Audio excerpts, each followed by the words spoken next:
What's going on, Tiger fans? West Four Star Sports Media. Hope everyone's doing well. You are sitting out of the Tigers Den. We talk all Memphis Tigers all the time. We like to call it campus coverage. That's CAMPUS, campus coverage. But today we'll be talking a little track and field, a lot of football, good bit of baseball, good bit of softball, um, all that and more.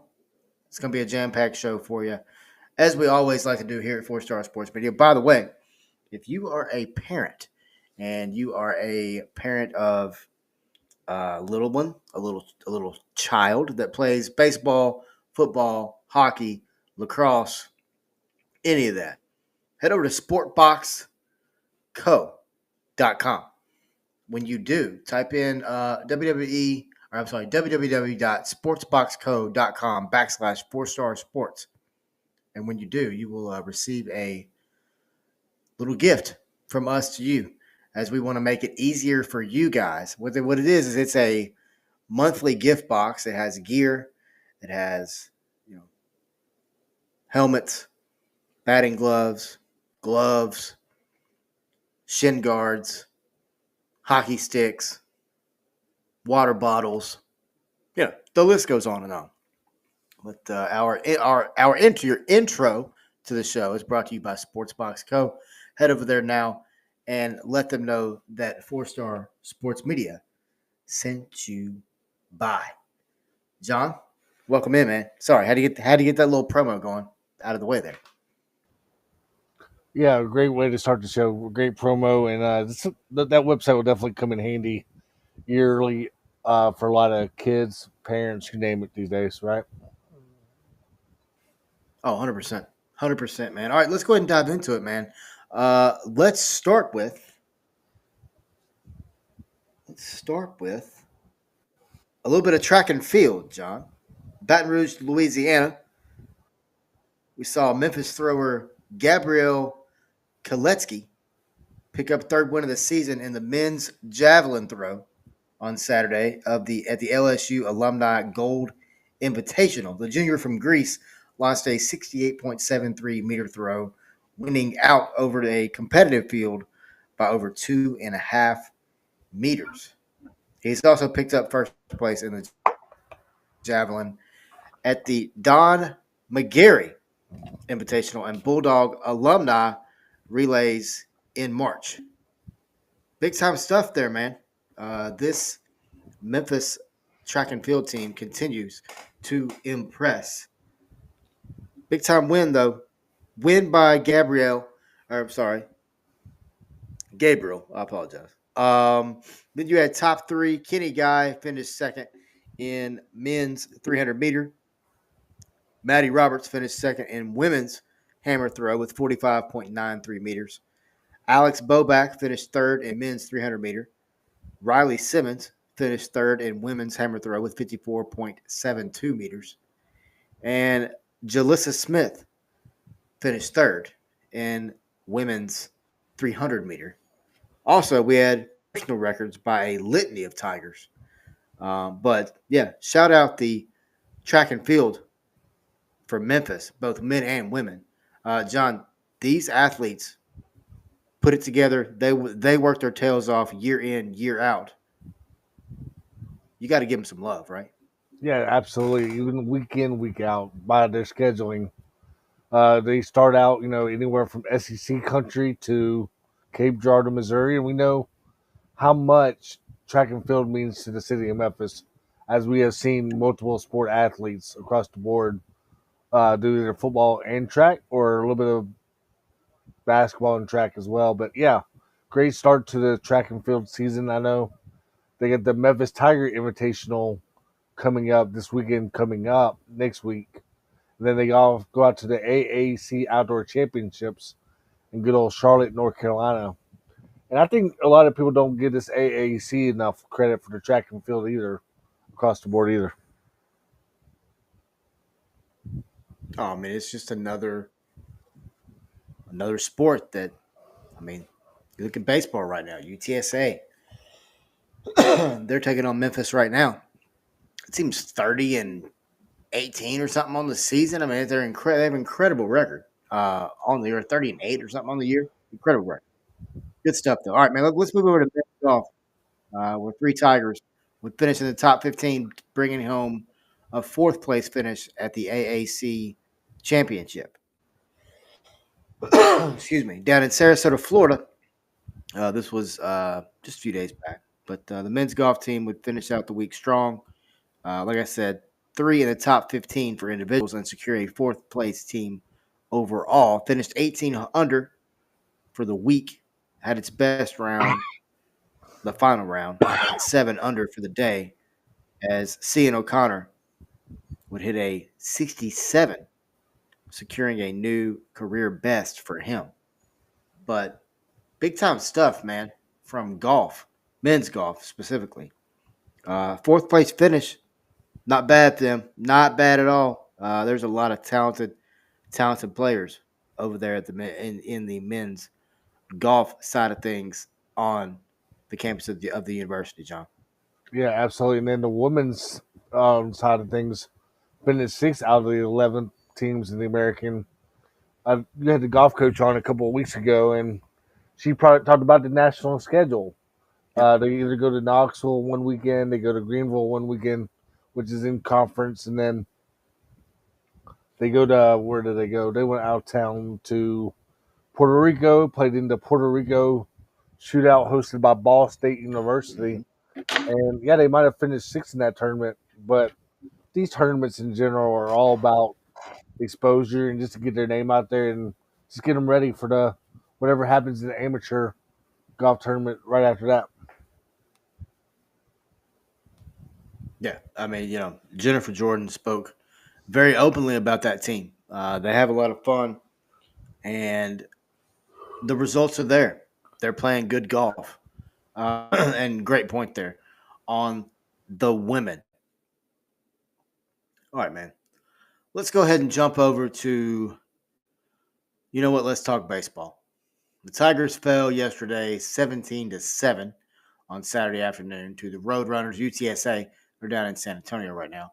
That loss moved Memphis to 16-26 on the season, 4-13 in conference, while the leading Roadrunners are 32-10, 14-3 in the American on the year. Coach Reiser would say, quote, "We have to do a better job of handling situations.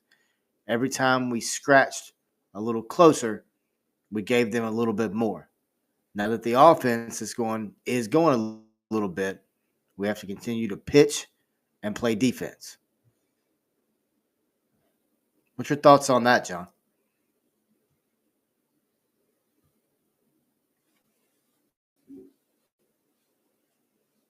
I think you're on mute there, buddy.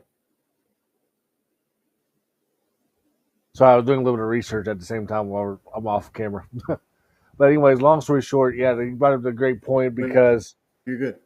look at it like this: Rice took 2 out of 3 against them. To me, at times they weren't fundamentally sound in that series at all. Maybe I'm not saying this happens, but you know how people look at records, man. Like you can't take people for granted at all these days.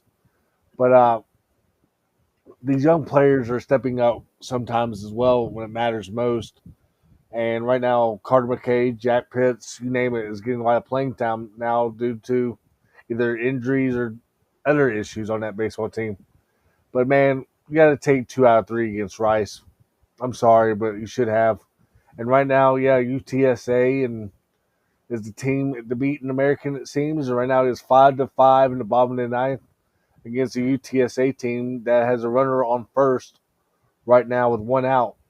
And UTSA scored 2 runs in the bottom of the 8th to tie the game. So Memphis is out hitting them 12-8 in this department right now, but it seems like the bullpen needs to step up again for them to have another good weekend coming up. Because think about it, you play another team in this Mississippi State coming up this midweek series again, man. Like Coach Roger has brought up, midweek series games seem to hurt us as of late. We need to have another mid-series win to get us a little bit. Because think about it, UAB comes to town, I believe, next weekend, right? And this is a UAB team that is also fighting for their Yes. American Athletic Tournament spot. So if somehow you can take 2 out of 3 at home, or even win all 3 against UAB, that'll be a very much good improvement regarding this. Oh, I completely agree. Um, and then, I mean, even deeper into that, you go look at it, man. I mean, Memphis has now tallied 10 plus hits in 9 of its last 13 games. You should win some games. You know what I mean? Like that shouldn't be a problem. Like you should be able to get some wins, right? I mean, 10 plus hits in theory, John, 10 plus hits. How many games should you win? About 8 of them. Exactly. You win 10 plus hits in 9. You win 8 of your 9 games of the last 13. I don't want to say it's a different season, but you're knocking on the door of a conference tournament, which is pretty good. How many And win? it's How many? something Yeah, that I was gonna say can't be how many wins? How many slept on. wins? Go ahead. Yeah, I was gonna say how many wins under year 2 of Coach Reiser did you expect out of this group this year in general? Uh, I mean, I wanted to see a good, you know, 20 something win season. And I don't remember exactly what I predicted. I think it was like 23, 24. Okay. Um, I mean, are we going to see that? No. But, I mean, is that the end of the world? No, it's not. Um, you know, I think what he's doing is he's building it the right way. He's building it his way, and he's a proven winner. I don't care what anybody wants to tell me about, um, you know, blah blah blah. Don't care. He's a Yeah, I proven winner. predicted about 25 wins because think about it. That's In all year there is to it. two, you're still recruiting pretty well. At Memphis, you're still getting kids that come in like from Go ranks to come into the portal. I mean, they're just not. Some of these players are just not used to a hard nosed coach like Coach Reiser, and I'm thinking that's probably why they only got 16 wins under their belt. But right now, you brought up 16-26 record. They like I said, they got UAB next weekend at home, and then they also got Mississippi Valley, and then they got Tulane at home as well. So if you can make some noise at home the next 2 weekend series, I think that'll be quite an accomplishment going forward. But man, I'm just worried about this bullpen, man. Like going forward, are they just banged up? Or are they kind of young? Or maybe you have to burn some red shirts. I still want to get an answer on how many games a player can actually play before you burn a red shirt. Because years ago, if you play like 1 or 2 games, you burn your red shirt. I still would like to know how many games you can play before you can burn a red shirt. Yeah, and that's a good question. It's a question that I don't have an answer to. But it's a really good one. I can tell you that. Um, I can find out.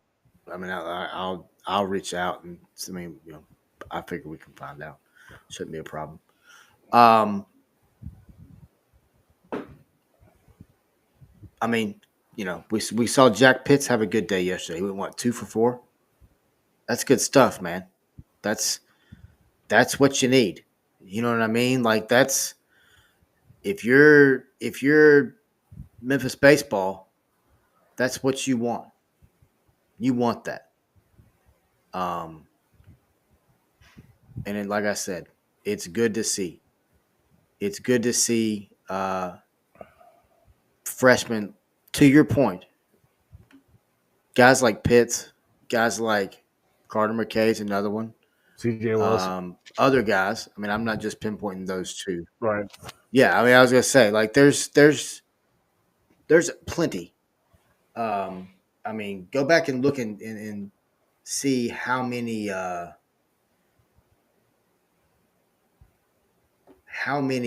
freshmen he brought in. Look at the newcomers on that baseball team.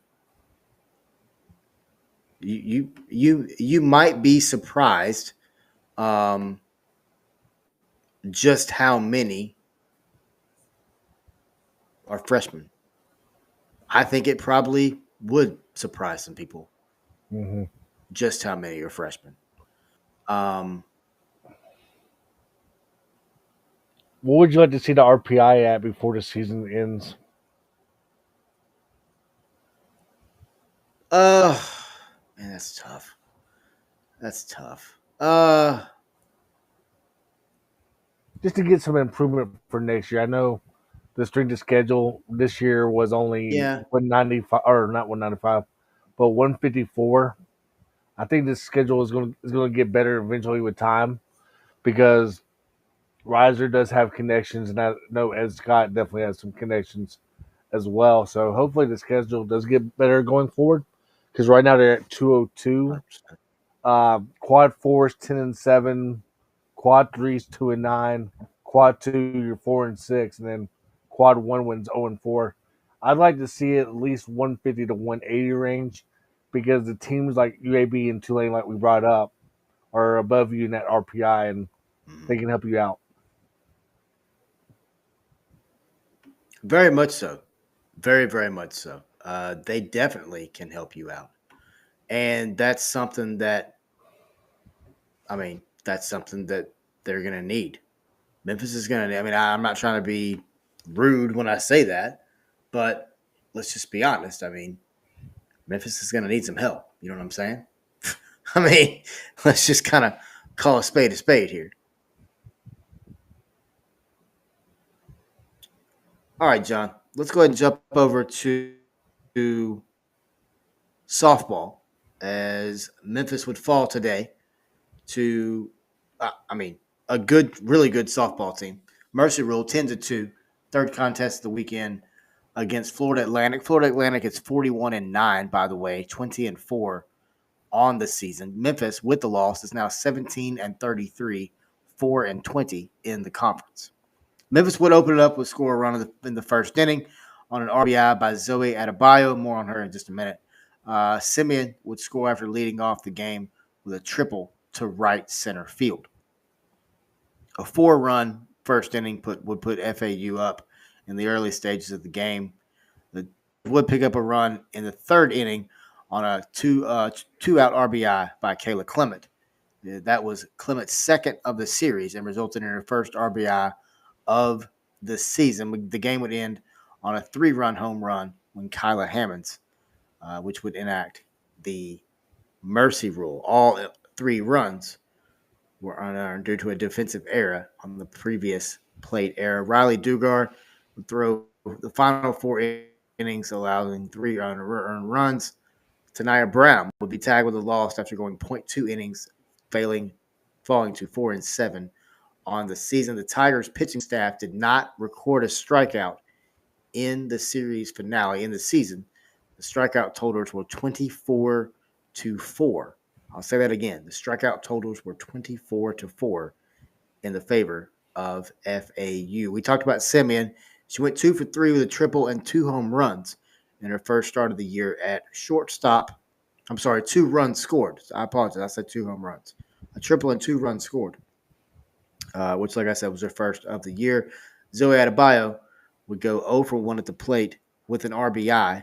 She also reached on a hit by pitch. Speaking of Zoe, she would become the 5th player in program history with 10 or more home runs in a single season when she hit her 10th yesterday. She touted her 10th run of the year. She became, like I said, 5th player in program history. And it's the first time that's happened, John, since 2011. Watching the game today, the announcer brought up a good point, and Prater talked about it openly after the game. Um, you know, run you walk too many people, man. It just gets you. You know what I'm saying?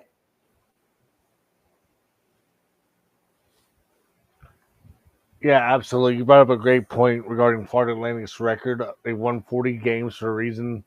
They're no sleepover. I know the record right now for Memphis is not really good per se for their conference record, but the American Conference tournament might get more than one bid in softball. We talked about them getting multiple bids in baseball, Mm-hmm. and they might get three bids in softball for the softball regional as well. But I want to talk about Yeah. the 2042 game, if you don't mind, because it was 10-2 after the first inning, 11-2 after two, 15 after two, 15-2 after three, and then the wheels fell off. And it was 24-2 after four, and of course Memphis got out hit 17-2. Memphis had two errors, but you brought up the pitching a little bit. I know Mm-hmm. our pitching has not really been the strongest point right now, but why are you Yeah. putting a? I know you're using different pitchers throughout your routine in one game. Like for example, Brown pitched 27 pitches in that first or that game, 1 2/3. Bennett 43 pitches, and she only lasted like 0.1 innings. And then you bring in Tate 1 1/3 innings, 66 pitches, but most of the damage came on Tate. Okay, what is wrong with bringing like a Oh yeah. pitcher? What is wrong with bringing a pitcher that you brought in a transfer portal named Josie Jacks, for example, from SBA Germantown, Tennessee? Bring her Mm-hmm. in. She comes in from the portal and comes to Memphis. I know she's a pitcher slash outfielder, but put her out there and see how she does. Don't let a pitcher get banged up like Tate and just get hammered basically because she can't either find the zone or she gets a lot of hits on her or whatever. But let's just bring Jex in and see how she does. I'm not trying to question the coaching staff, but I hate to see a player get banged up Right. like that because it kills their confidence. In other words, man, like going forward for the rest of the season, it can kill somebody's confidence like that, and they're like, "Well, why is my pitching coach or why is my coach not coming out and talking to me?" Like, I'd like to see these other people produce at the pitching level. They came in to Memphis as a pitcher also for a reason. I want to see other. Think about it. This season is probably going to be a wash anyway. So why not bring somebody in and see how they do? And plus, you can see how they do right now, and maybe you can work her in next year and see how she does as well going forward too. So why not bring her in like that? Yeah. I mean, to your point, I mean, there has been seemingly just a few on the mound, and I mean, Prater talked about it today in post game when she said, "Look, I think we've got 9 people injured right now. A couple of them are out for the year." Um, you know, I hate the injuries that have happened, and it's going to happen every year. It's college softball. It's Division I college softball at that, right? But to your point, man, you've got. I mean, you got. She has said it. 9 injuries. Let's see some other people. You got a fairly deep roster. Let's see who else is on this roster. Let's throw, no pun intended, but let's throw some people out there, um, and see what it's all about. All right, John. Let's take a quick break, man. When we come back, I want to dive into some Memphis football talk, man. As we look over a spring game, and we also look at the NFL draft, and also what Silverfield had to say on it all, both spring game, NFL draft, and replacing some guys who are very talented. All that and more on the other side of the break, right here on the Tigers Den, presented to you by 4 Star Sports Media.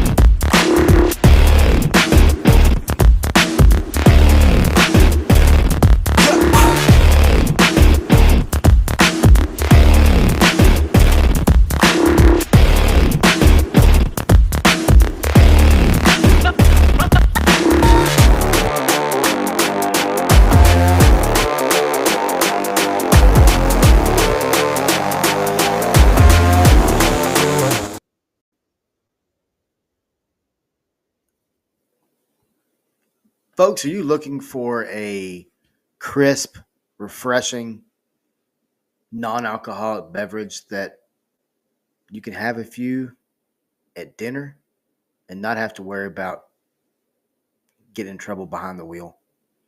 Well, if you are, head over to Athletic Brewing Company. Us here at Four Star Sports Media and Athletic Brewing Company is bringing you this segment of the podcast. But Athletic Brewing Company provides crisp, cool, numerous flavors. They got IPAs, they got darks, they got a athletic light that is so good. But head over there now, athleticbrewingcompany.com / 4-star sports. And when you do, like I said, let them know 4-star sports sent you. You're going to be seeing and hearing a lot more from Athletic Brewing Company coming up. But yeah, John, Athletic Brewing Company is bringing you this segment of the show, the back half of it. So yeah, good fun stuff, man. Sit back, crack one open, and we will get talking some Tigers. So John, let's talk about spring game. Spring game was yesterday afternoon. Memphis would end up getting the win.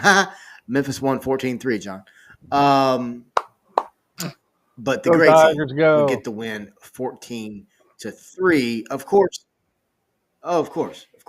A lot of it was, the big question is who is going to replace Beth Hennigan? I've said it before. I'll say it again. I think Memphis has the largest need for a quarterback in the country. They're the only team in the nation that is replacing a 4-year starter. You can say it's an overreaction. You can say it's a hot take. I say it's not because it's a fact. You got Arrington Maiden, the only returner on in the quarterback room. You got Brandon Lewis, transfer over from Nevada. And you've got A.J. Hill, high talented, true freshman, Marietta, Georgia. Now, in the game, you would see Brandon Lewis get the start, play some, right, and then step back. We really saw more of Arrington than we did anyone else. Maiden really just kind of, after an interception by defense that we're talking about in a second, he looked really good, man. He had some long drives, had some deep balls as well. But let's hear what Sewerfield had to say in post game following the blue and gray game of 2025. All right, guys, thank y'all for being here. Obviously, a fun way to conclude the spring 25 season, and excited for now an off season leading up to the fall of 2025. Some good things done today, but all in all, I look at spring as a whole. Got to see a lot of new faces, got to see guys get developed and continue to grow and learn. Got some questions answered this spring going into it because there's still a lot of spots up for grabs, which is great. That's why we're going to continue to have this summer conditioning, these OTAs, and all these other fun things, and then a full board training camp before we kick this thing off. I want to thank the great crowd that came out today on this beautiful day to support their Tigers. We're going to need them and thousands upon thousands more this season, but I'm grateful for their support. And look, fun way to end the spring, and I'm glad we were able to put on a spring game for our great fans.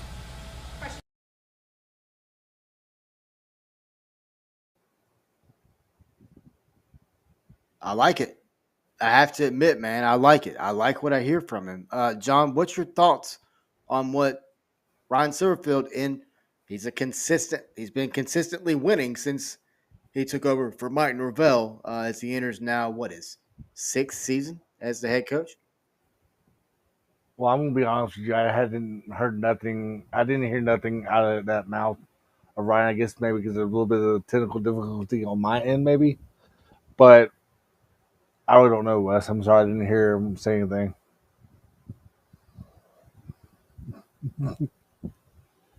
Heck yeah. I love it. All right. Well, let me see if you can hear this one.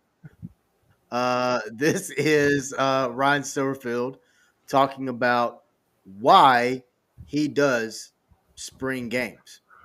More importantly, I want to showcase things for our fans. It gives them a chance to come back to Simmons Bank Liberty Stadium, right, at a time that if we didn't, the next time we would have saw them is at the end of August. Build a little bit of excitement, get to see some of these new faces. Oh, that's what they've been talking about when these press conferences. Oh, that's who Coach was talking about. Oh, that's that signee that's here early, or that's that, the transfer that we've been seeing about and reading about. And so I think that's so important. It's a great way to get our fans out here. And then, oh, by the way, cool to see some new construction going on at our stadium. And so let's build that buzz, let's build that excitement. And ultimately, I felt it was the best way to put on a display for our great fans. More importantly, I want. Yeah, that part. Did you hear that, John? Yeah, that part I did hear. So yes, he makes a good point. So yes, Okay. What's your thoughts? yes. Okay, what's your thoughts on that, John? The fact that Silverfield does want to put on a spring game. I think, to be honest with you, we talked about this numerous times. It is good to see talent. It's good to see. I mean, I want to see it more like a real game than just points. To be honest with you, I know they do running clocks in spring games, but it kind of makes you wonder, though. Like, I know a lot of people don't want to show a lot either, because this day and age, I know Memphis' spring game is not on ESPN Plus, but I know a lot of other spring games would be on, ESPN Plus. But I think Silverfield's made a good point. It's good to see some players that you don't usually see on a football field, like on the third string depth chart, running with the twos or running with the ones, just to see how they are compared to other starters as well. And I think going forward, I'm hoping more teams still take notice. They still want to do more spring games, but man, this day and age in college football, a lot of people are just going to try to get away with it because the way that the transfer portal is right now regarding college football players in general. So I see both sides, really, to be honest with you. Yeah, when you look at the very good point. When you look at the quarterbacks, we're like I said, we're talking about Memphis football spring game, blue-gray game. That's what I've always known it as, right? I think it's always been called that. I guess since its inception. But like I said, we saw Brandon Lewis get the start, 5 of 6 on the day, 29 yards passing. We talked about Arrington Maiden. Like I said, man, started for the gray team, by the way, 18 of 31 on the day, 253, 2 touchdowns, 1 interception. AJ Hill, like I said, young man, 10 of 18, 54 yards passing on the day. Silverfield would speak on AJ and exactly how he felt he did during the spring game. Here's what Silverfield had to say. Yeah, it was a true growth every single day. And that's the key. You bring in a 17-year-old quarterback, right? You don't expect him to have everything mastered when it's all said and done. You expect him to make steps in the right direction every single day, and you did. And even the days we weren't practicing, right? It's everybody just assumes, well, the next practice is being able to understand, watch the film, and automatically be able to say, hey, these are the things I got corrected, or this is something I did really well. I could do this a little bit better. And that's rare for a 17-year-old. And I got to see that with Seth, and we're seeing the same thing with him, with AJ. He has a great grasp of this offense. He loves football. I mean, he's a absolute football junkie. And every day I think you got to see him get better and better. You could go put on some practice film and say, oh, okay, it was today perfect for him? No, by any stretch of the imagination. I wasn't expecting it to be. But I'm very, very pleased with his growth. And he's one of those guys, especially that young, right, that makes exponential growth every time he has the opportunity to come back in our building, every time he has a chance to take the field. Yeah, it was a true.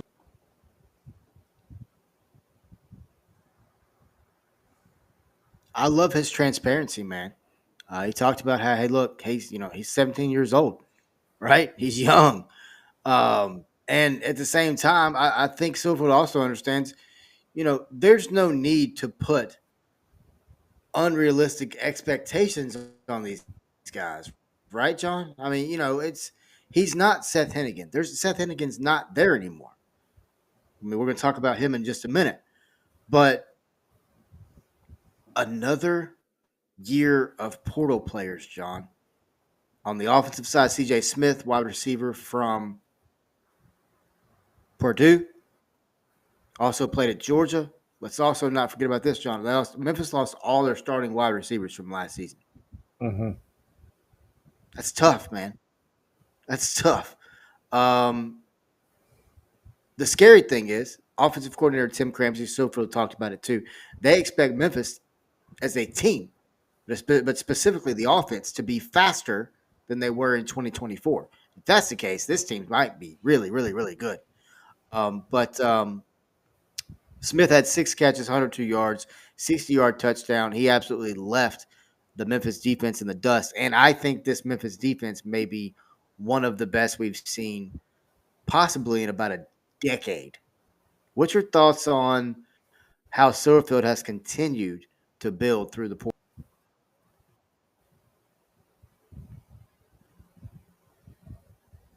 Can you repeat the question? I'm sorry.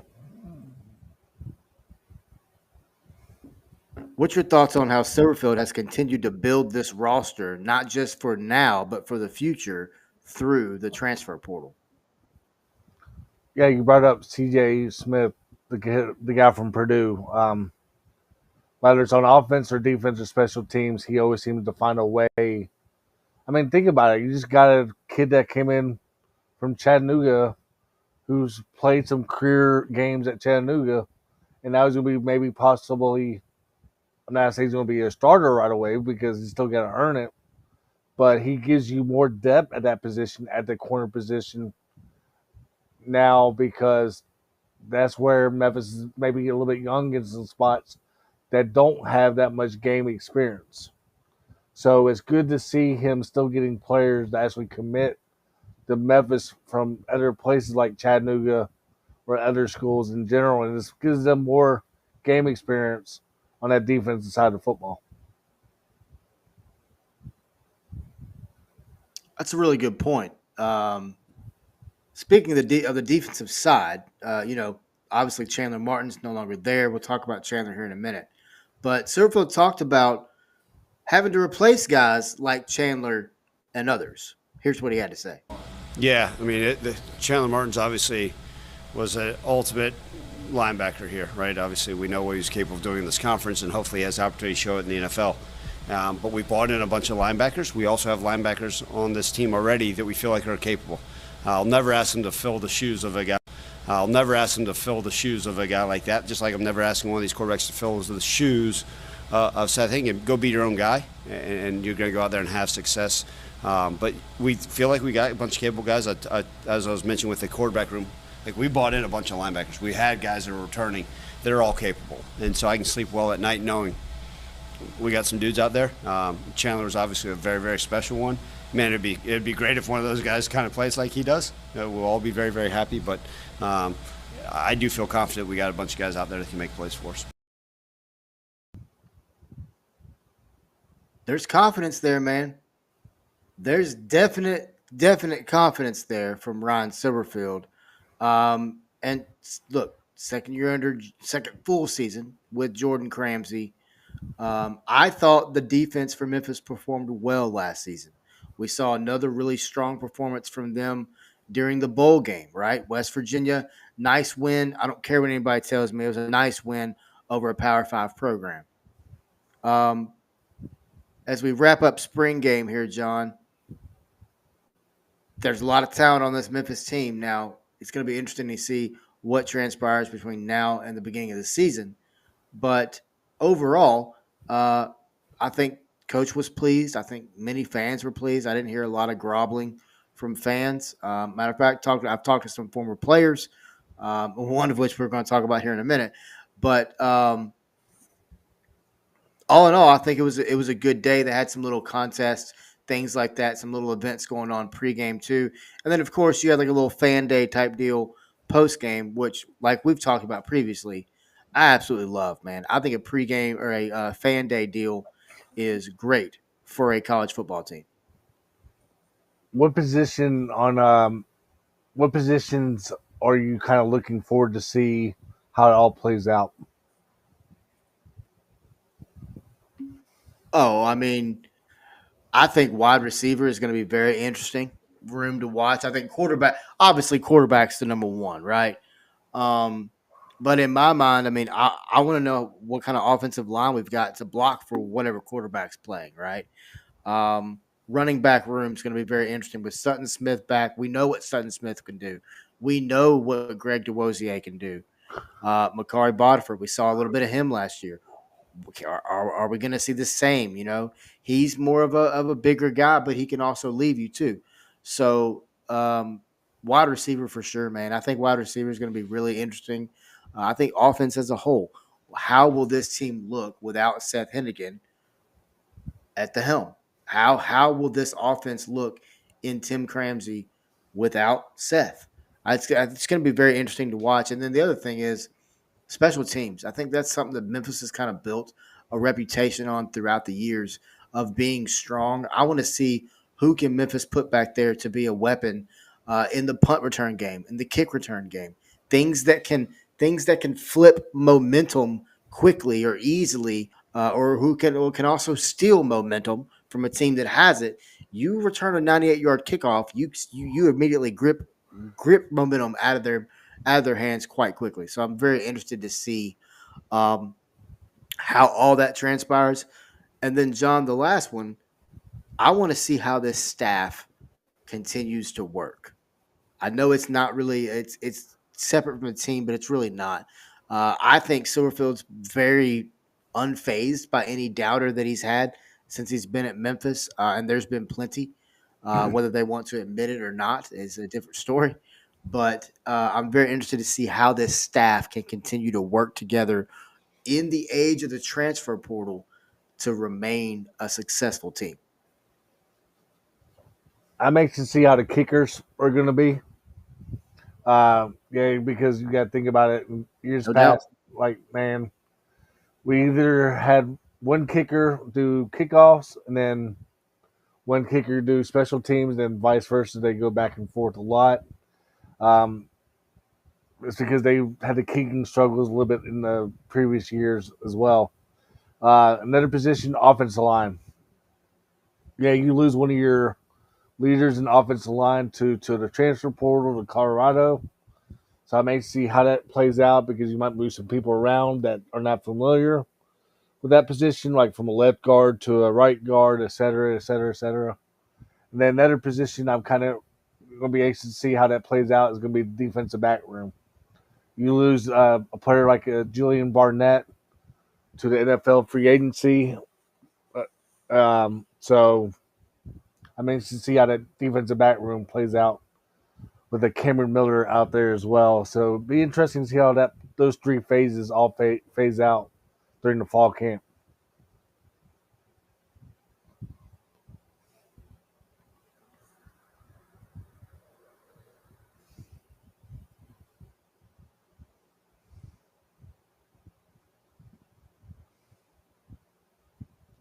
Wes, you're on mute also, by the way.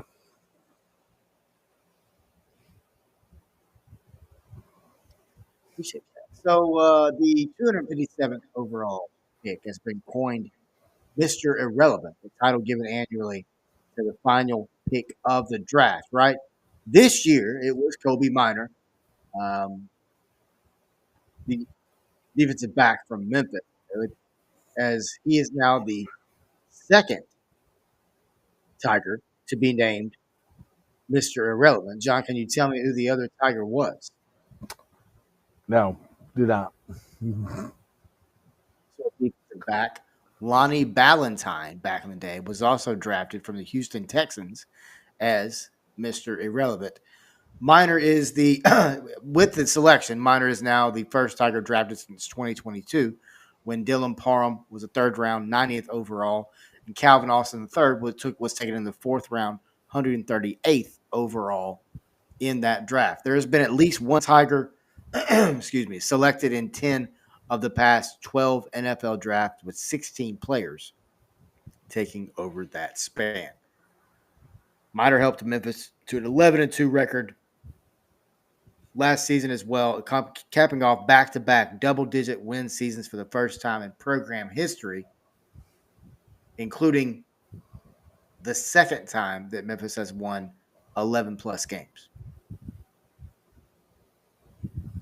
I say all that to say, A, congratulations to Kobe Minor. I'm very excited for the young man. I've talked a little bit to Reggie about this. Reggie's very excited for him too. as is the entire staff, right? Another Tiger in the pros. But then you just talked about it, John. In addition to Minor, we've had quite the and my list is not accurate if the name you just say has actually signed, which we'll get to some rumors here in a second. But we see Seth Hennigan sign an undrafted free agent deal with the Jacksonville Jaguars. Rock Taylor signed with the Steelers. Demir Becomes signed with the Patriots. Anthony Lamphere signed with the Bucks. Chandler Martin signed with the Ravens. Davion Ross signed with the Titans. I saw there was an invite for Trent Holler. You may correct me as to where. And then you just said another one, John, that I didn't have wrote down. So who was the other defensive back who has signed? Yeah, Julian. Wait one sec. Yeah, Julian Barnett just got picked up as of like an hour or so ago. Yeah, Julian Barnett got picked up like an hour ago. We got invited to a rookie training camp. So basically, still invited to a team in general is Julian Barnett to the Seattle Seahawks as of like an hour ago per Memphis' Twitter account, football Twitter account. Anyway, Heck yeah. Heck yeah. Julian, you know what Julian is? Julian is loyal. That's what Julian Barnett is. Greg Rubin's another one. I think you'll see Greg taken somewhere. I think Greg will sign somewhere. Um, great point regarding Julian Julian Barnett. Barnett Because, yeah, great point came because from Michigan State and yeah, State. he might have been on that depth chart, first or second, but he's like you said, loyal man. Like he still competed as what off week in week out, and just being loyal to our fans in general. He's always said yes sir to no sir to yes ma'am to no ma'am to people, and that's what you love about Julian. Mm-hmm. Yeah, man. I mean, anytime I've talked with Julian, spoken about Julian, um, it's been nothing but positive, and that's for essentially every single player on the roster that we've come in contact with or that we've spoken about. You don't hear a lot of negativity surrounding a lot of these players.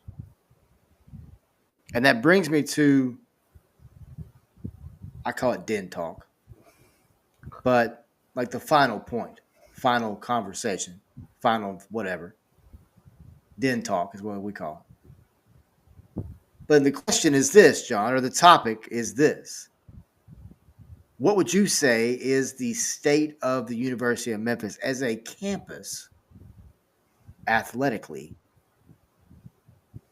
on the 27th of April, 2025? Well, let me start out with football. Yeah, you still see a lot of players in general get picked up, like you brought up, in free agency. So it's definitely good to see if they don't get drafted per se, like some players, which I think should have, to be honest with you, that should have gotten drafted. You can see them either get invited to a rookie camp or either sign them through free agency because there's so many players like I'm sure Kobe Drake is another one that will get picked up soon, either by free agency or rookie camp. And then, of course, Mario Anderson still has not been picked up yet, but he'll get picked up soon, hopefully as well. And basketball, we'll do women's basketball and men's basketball. And then I think overall right now, I think the men's basketball is doing their part. They're getting kids that got game experience. Yeah, it's sad to see like a PJ Haggerty maybe move on from a Memphis basketball point of view, but to all parties involved, if PJ does leave, just let him leave and let him get that $4 million elsewhere that he wants. It's good to see them, Penny Hardaway, still stay active in the portal and get these players that have basically got game experience. From a women's basketball point of view, I want to say, yeah, it sucks to lose a lot of players to like a Tulsa or to a Niagara University or other places in general, but they're just doing what's best for them.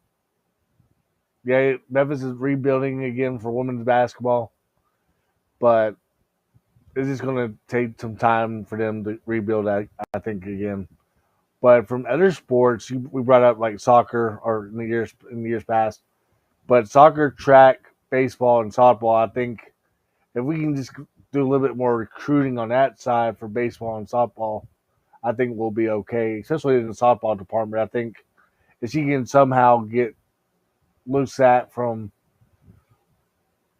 Walter State softball program, get some girls from that program, because you know how history is at Walter State softball.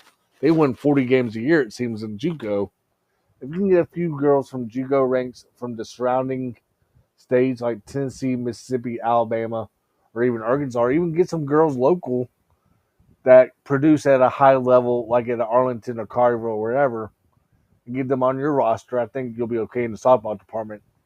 But overall, as a whole, I think is just right now is just the slate of the. I know people want to say this again. I'm bringing this up. I think the American Athletic Conference. Yeah, people want to say it's a crappy league, but still, man, like it's so much getting better. Like you don't see this very often. You still don't see a three-bid league possibly for a baseball or softball league out of the American. And I think overall, as a whole, yeah, it's nice. You want to get into a better conference, yes, but overall, you also got right now the Liberty Bowl doing stadium renovations, like Silverfield brought up, and it's gonna be good to see when it's all said and done to have like 50,000 plus again. But go out and buy season tickets for other sports, man. Like if you're a season ticket holder for football, just do it for baseball as well and enjoy it. I know people don't want to do basketball because basketball is a different story for another day. But man, go out and support the guys in general because I think the American Athletic Conference is just going to get you better and better with this competition because you see more players go to like Tulsa or Charlotte or wherever, and then come to Memphis, of course, too. I agree. I agree 100%. Um, so I'll go through mine. I think when you look, and I'm not going to start with football. You look at women's soccer, let them keep rolling, right? Brooks Monaghan, let him do his thing. Men's soccer, same way. Women's golf, let Jennifer keep doing her thing. Men's golf, continuing to play well. Tennis on the men and women's side continue to do Oh, well. congrats on the women's tennis team for winning the championship, and then the men's Yeah. team doing runner Oh up. yeah. That's what I'm saying. Yeah, no. Yeah. But then volleyball, right? New coach, new era. Let's see. Let's see what can happen there. Memphis is a program in a sport like volleyball that, once again, you win your conference, you go shimmying, right? You go dance. There's non-revenue. I hate that term, by the way. I think it's stupid. But these sports like volleyball, I would love to see Memphis in the future attempt to get a gymnastics program. I think there's Mm-hmm. plenty enough gymnastics, coaches, athletes, all that in and around the city. You can attract some people to come play for you, right? Um, in addition to that, I think that when you look at um, teams like I said volleyball, right? Teams like, you know, softball, right? We'll go over to softball, for example. Okay. You look at softball, Trina Prater, new era, right? Completely new. But you go look at how they're performing. You just said there's 17 wins. As we've talked about, that's more wins than the program had the last two seasons, right? Combined. Zoe Adebayo continuing to do her thing. We see Neely Taylor continue to play well. Now, I mean, Neely is hurt. waiting on results there, right? We talked about softball, baseball, Matt Reiser, year 2, bringing in a good bit of local talent that could be other places. I think that's very important to mention for this in this state of the athletics. It's not about bringing every Memphis kid in. I think a lot of times that can get lost. And John, with his knowledge, is really good about being able to tell you, not just John, but his connections and all that. Who's good, who's not good, right? And I will say that we've brought on numerous players from not just the Memphis area, but other areas as well. You look up and those kids are at good basketball programs. Those kids are at good football programs. Don't forget about Shanae Govan Williams. We brought her on when we were in CrossFit with her. She's now the new basketball coach at Mississippi. Not the Mississippi, but a program in Mississippi. Prominent program at that. Good program. She was at Coahoma. Others. But you've got to be selective. Silverfield's done a good job at that. Reiser done an amazing job of that. Speaking of softball, I want to see how this staff does to be selective or not selective, whatever. But I want to see how they can attract the local talent. Are you creating relationships? Or if you're not creating them, are you starting to build them or fertilize a strong relationship with not only the coaches, but the players, the parents, the administrations, and more? That's what I need to see if I'm with this Memphis softball program. How are you building your relationships? Football, Ryan Silverfield's doing fine. I have no problem with it. He's building through the portal. He's continued. Silverfield has navigated the waters of transfer portal beautifully. Penny Hardaway, y'all know I've been hard on him. I gave it to the Hardaway, huh?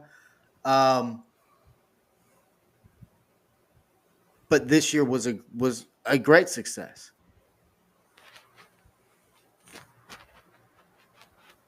But we need to see continued success, right? Next year, I'd like to see a second round of the playoff or of the tournament. The year after that, maybe a Sweet 16. Maybe a Sweet 16 next year. Who knows? But I need to see forward moving. That's what a lot of people like to complain. Oh, Silverfield haven't won a conference championship, blah, blah, blah. There's forward moving every year. Back-to-back 10-win seasons had never been, 10-plus win seasons had what? Never been done, right, John? So, there's continued moving there. Women's basketball, I need to understand a few things. And we'll get into that more later on. But I want to see more from that program. Not just on a local level.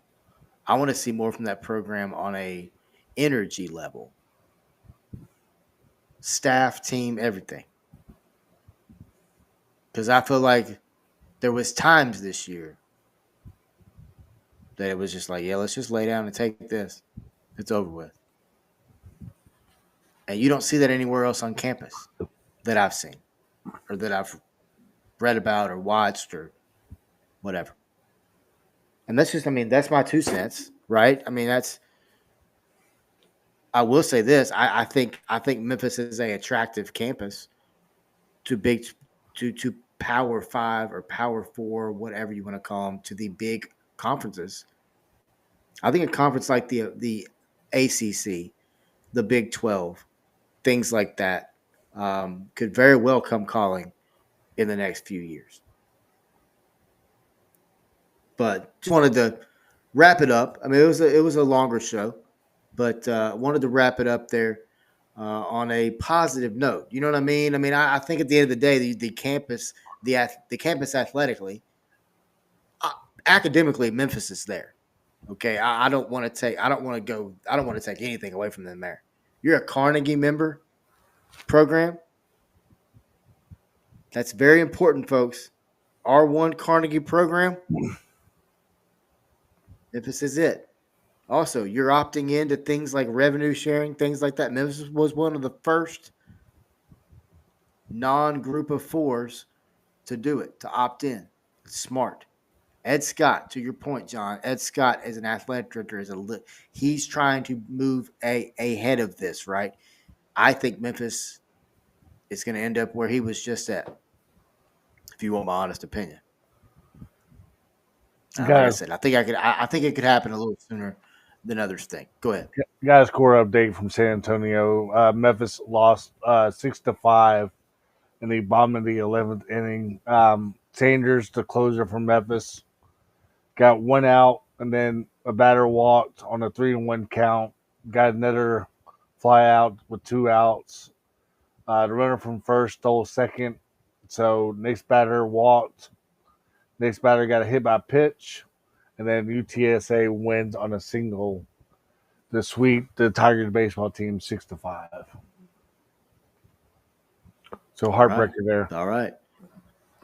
Yeah, definitely heartbreaker there. A little bit of score update there as we close it up. But a lot of stuff happened on the campus of the University of Memphis. Of course, we will keep you covered here at 4-Star Sports Media. That's what we do.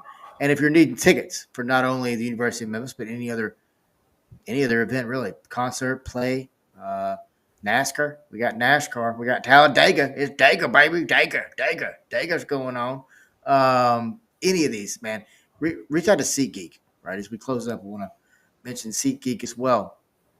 Head over to SeatGeek, create your login. When you do write your password down, they make ticket buying easy. Create a login. They've got green, they've got yellow, they've got red, they've got colors. Colors, folks, they make it bright and colorful and easy for you. Go find you a green ticket, any ticket, $50 or more. When you do, type in promo code 4-Star Sports Media. That's right, folks.